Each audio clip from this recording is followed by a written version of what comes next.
Сотрудники таможенной службы задержали контрабанду оргтехники и товаров народного потребления на 2 миллиона 754 тысячи сомов. В селе Джаштык Баткенской области таможенники остановили Mercedes-Benz Sprinter под управлением гражданина Кыргызстана. При осмотре были обнаружены товары, ввезенные из сопредельного государства с нарушением таможенного законодательства. Это 118 ноутбуков и кепки. Факт зарегистрирован в журнале учета информации ЕРПП. Собранные материалы переданы в прокуратуру Ошской области. При осмотре грузового отсека указанного данного транспортного средства были обнаружены следующие товары, ввезенные из сопредельного государства с нарушением таможенного законодательства.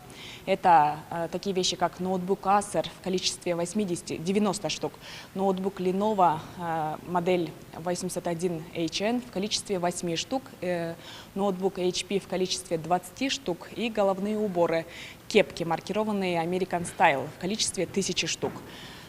Общая стоимость товара составила 2 миллиона 754 тысяч сомов. Данный факт зарегистрирован в журнале учета информации ЕРПП.